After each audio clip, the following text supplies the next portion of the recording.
한 달 동안 비가 내리지 않은 날이 5일밖에 안 되고 서울 강수량이 우리나라 연 강수량 1306mm의 42.6%나 되는 557mm를 기록할 정도로 많은 비가 내렸던 7월이 물러가면서 8월 들어서는 무더위가 사람들을 지치게 만들고 있는 가운데 이번 주에는 강원도 동해시와 삼척시에 거쳐 있는 두타산에 다녀왔습니다.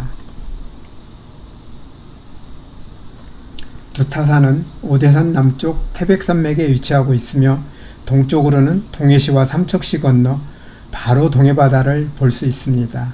가까이는 북서쪽으로 두타산보다도 조금 더 높은 1404m의 청옥산과 중봉산, 갈미봉이, 동북쪽으로는 신음산이 자리하고 있으며 이 산들 사이로 무릉계곡의 맑은 물이 폭포를 이루며 동해로 빠져나갑니다.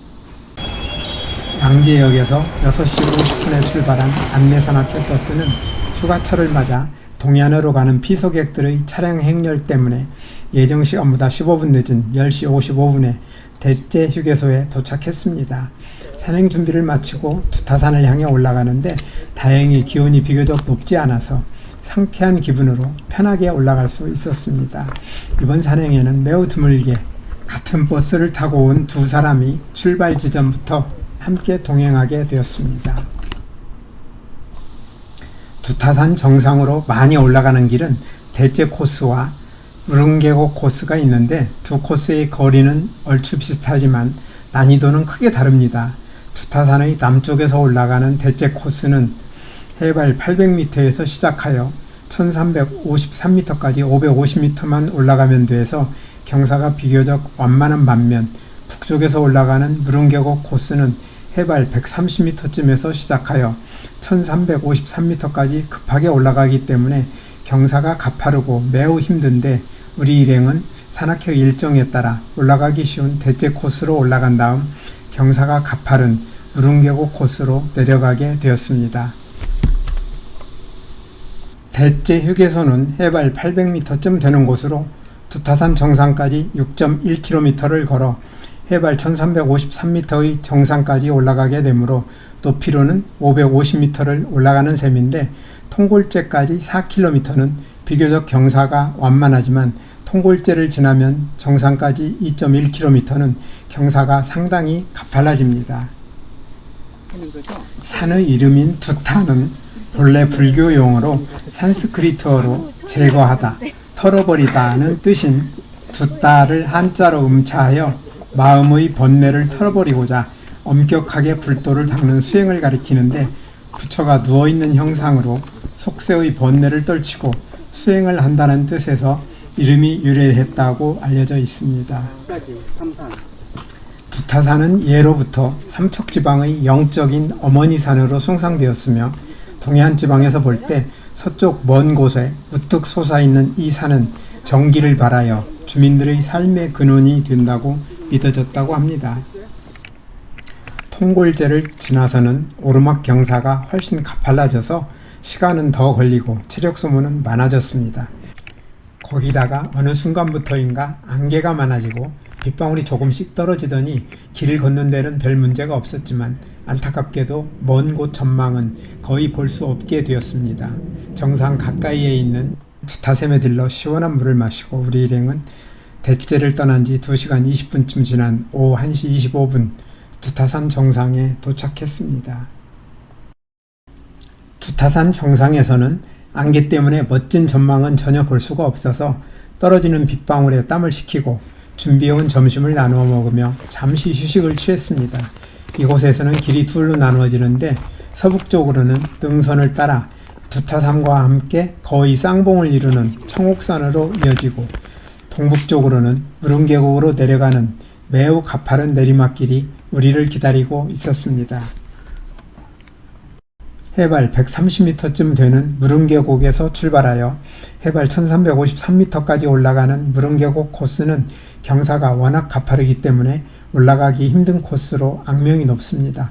거기다 올라가는 높이도 1200m가 넘기 때문에 경기도에서 가장 힘든 코스로 알려진 명지산이나 용문산보다도 더 힘들다고 봐야 하는데 다행히 우리는 내려가는 길이어서 올라가는 것보다는 덜 힘든 코스였습니다. 그렇지만 내려가는 길도 만만치 않아서 조금만 발을 잘못 디디면 큰 사고로 이어질 우려가 있어 잠시도 긴장을 풀 수 없는 고난의 길이었습니다. 내리막길을 한참 내려가는데 하늘을 가리고 있던 안개가 언제 거쳤는지 청옥산에서 북쪽으로 이어지는 능선길이 선명하게 보이는 가운데 능선 아래로 구름이 만든 멋진 운해가 얼굴을 드러냈습니다. 우리는 가던 길을 멈추고 예쁜 운해를 잠시 구경하고 사진과 동영상으로 찍은 다음 다시 내리막길을 재촉했습니다. 그리고 15분쯤 내려가다가 운해를 또 만날 수 있었습니다.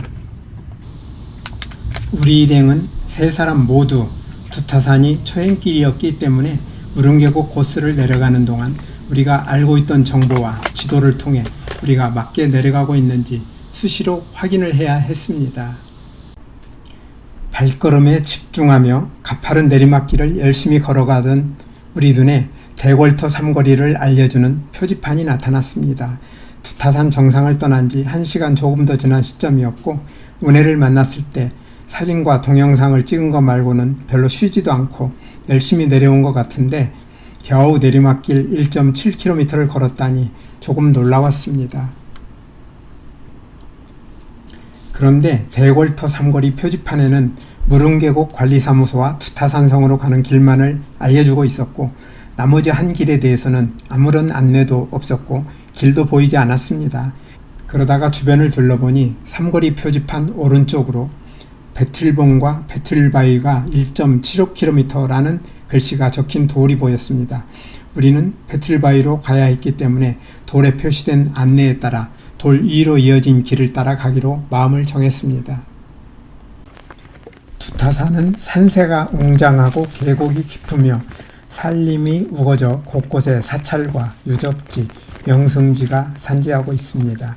고려 충렬왕 때 이승효가 정사를 가나다 파직당하고 이 산에서 은둔 생활을 하면서 험준한 지형을 이용해서 구축한 두타산성의 흔적이 남아있고 이곳이 신라의 변방임을 알게 해주는 대궐터로 부르는 마당바위가 유적으로 남아있으며 산의 북동쪽에서 시작되는 무릉계곡은 깊은 계곡과 폭포, 반석이 어울려 소금강이라 불리기도 합니다.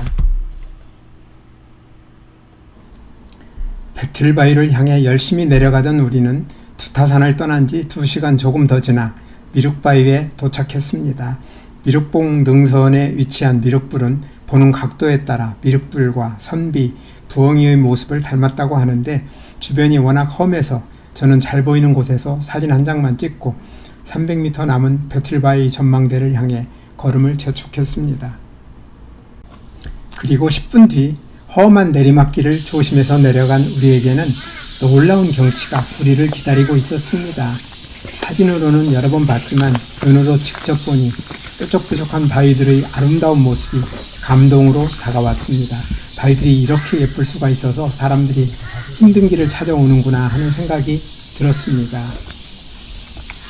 현장에 있는 배틀바위 안내문에는 해발 550m에 위치한 배틀바위는 배틀처럼 생겨 붙여진 이름이라 하며 산악인들 사이에는 배틀리치 비경, 천하비경 장각에 소금강이라 불린다 하는데 제 눈에는 그 바위들이 참으로 아름다운 것은 맞지만 진짜 과거 옷감을 짤 때 썼던 배틀의 모습인지는 아무리 보아도 잘 모르겠더라고요. 배틀바위는 옛날 하늘나라 선녀가 하늘나라 질서를 어겨 인간 세상으로 내려왔다가 비단 세 피를 짜고 하늘로 올라갔다는 전설이 깃들어 있는 곳이라는 설명도 있습니다. 배틀바위 산성길은 2020년 무릉계곡 관리사무소에서 배틀바위 전망대에 이르는 2.7km 구간만 먼저 열었는데 산성길이 개방되자 전국에서 10개월 동안 70만 명이 방문했다고 하며 주말이면 무릉계곡 관광지 3주차장까지 빈자리가 없어 발길을 돌리는 등산객도 있었을 정도라고 합니다. 배틀바위에서 행복한 시간을 보낸 우리는 무릉계곡으로 내려오는데 이 길도 편한 길은 아니었습니다. 배틀바위에서 매표소까지 거리는 1.6km라 하는데 높이로는 420m를 내려가야 했으니 여간 가파른 내리막길이 아니었습니다. 힘이 빠진 상태라서 조심조심 내려오니 무릉 계곡이 나오고 배틀바위 산성길 표시가 보였습니다. 배틀바위 산성길로 거슬러 조금 올라가다가 계곡물에 발을 담그고 편히 쉬면서 두타산 산행을 마무리했습니다. 우리에게 최고의 기쁨을 주시려고 두타산의 아름다운 자연을 만들어주신 분에게 제가 드릴 수 있는 최고의 감사를 드리며 영상을 마칩니다. 오늘도 끝까지 영상을 시청해 주셔서 대단히 감사합니다. 다음에 더 멋진 영상으로 찾아뵙겠습니다.